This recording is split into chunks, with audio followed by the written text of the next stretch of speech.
Hi everyone, welcome back to Yellow Cottage Soapery. I am making one more holiday soap and it's going to be traditional holiday colors. I have really red from Nurture Soap and I also have a green chrome oxide because I wanted a darker green, and I do plan on doing some piping on the top. I will tell you what I'm doing when I get to that point, but let's get started. My lye is a little warmer than it usually is when I soap. I forgot to mix it up this morning, went and met my husband for lunch and got home to make soap and realized I hadn't mixed my lye. So it's been in the refrigerator for a little while, but it's still quite warm. I do expect this to set up quicker.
wax paper squares.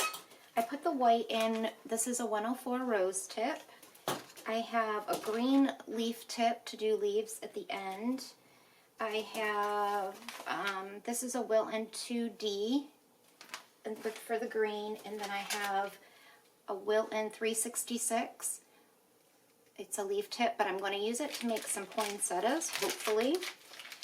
First, I'm going to start with a few roses so I can stick them in the freezer so they can chill while I make the other flowers. So I'm not a good teacher with piping, unfortunately, because I kind of just wing it.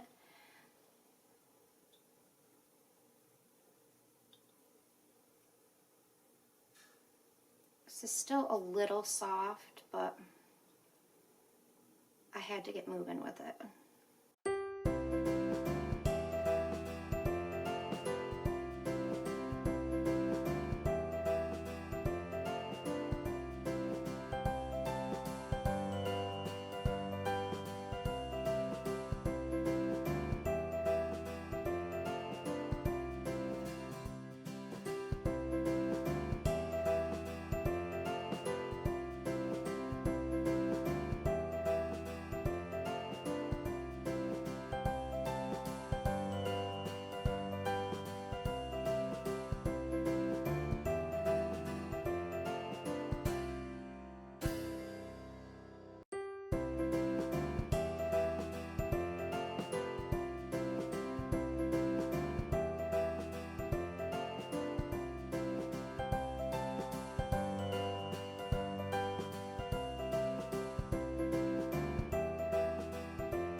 Okay, I put these in the freezer for about 10 or 15 minutes, and I'm going to go ahead and start placing them.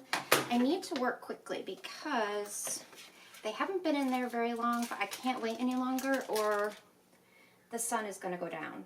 And I'm not going to be able to, you guys aren't going to have good, it'll turn yellow for some reason. I don't have lights to do work at night. So I'm just going to throw these on here kind of randomly and then place the poinsettias in.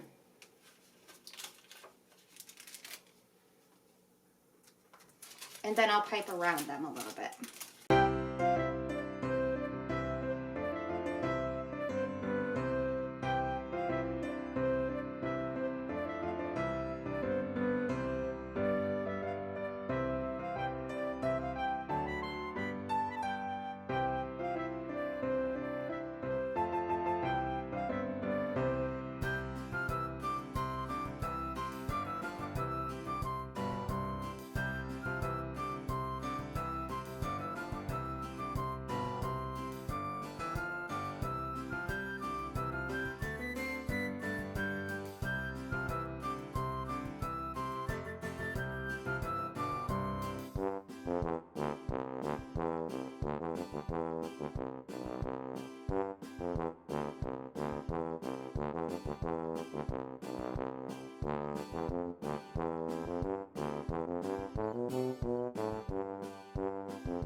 Hi guys, I am back to cut holiday cheer, and I hope the lighting is okay. It is literally 3 in the afternoon, and it is so dark because we are getting a ton of rain right now, and it's supposed to, it already has dropped like 20 degrees in the past few hours. It's crazy. And we're supposed to get down into the 20s tonight. I'm loving this. It might look a little yellow because of the lighting, but it is a creamy, really pretty white. It's not yellow.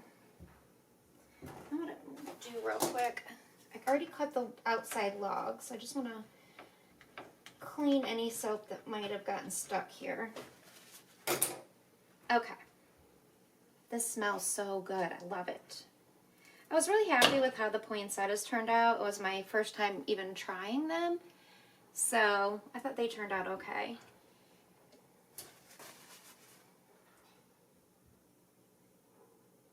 So for those of you that, my last video or video before last, that one's really pretty. Watch my video, and I talked about, or I posted on my that's what I did. I talked about it on the video, but I posted on my Facebook about the goose that we have out here that looks like a broken wing. Well, one of you guys, oh my gosh, that looks so, I don't know, looks really pretty. I asked, I didn't know what to do to help this goose, and I've tried to call many places. He's by himself out here. I haven't seen other geese here in a while. He can't fly. He hangs out with the ducks. But I did read online, someone told me it was called angel wing, and I looked it up, and that's exactly what it looks like to me. And I know it's something dietary. They're lacking in certain nutrients and vitamins, I guess. So this happens when they're fed bread a lot. Any kind of waterfowl that's fed bread, this is common. So anyways, I called plenty of places to see if anybody could, help him, because I guess it has to be tied up or something like that. If it's a juvenile, it will heal if it's tied up. If it's an adult, it won't. And it is fatal if it doesn't get fixed, because they can't fly to get food. And so that's been a whole thing. And I appreciate all of you guys that sent me information on what to do. I've called everywhere. I've left messages. And no luck. No one will take a goose. And the reason I said that in my last video, I stated in my video that my husband had said no one is going to help a goose. And the reason he said that was because last year, all of a sudden we read an article, we heard about it, and in Myrtle Beach somewhere in a neighborhood, they were so overpopulated with geese that I don't know if it was the DNR, I'm not exactly sure who did it, but came in and took a bunch of them and euthanized them and gave the duck meat to the homeless shelter. So obviously that bothers me a lot that happened to the geese. And that's why him and I both initially knew, we just knew there's probably we're not going to have any luck with somebody helping this goose, because we knew that had happened here last year. Yeah, it was horrible. I remember being so upset about it after I heard about it. when I was pouring this, did you guys think it looked like ribbon candy? Like ribbon Christmas candy? I thought it looked so pretty. I wished I had filmed it on my phone too, so I could do it. I never do stories. I need to do an Instagram story and a Facebook story. I've never done either. So I need to learn to do that. That one's a little wild. Okay guys, thanks so much for watching, and I will see you all in the next video.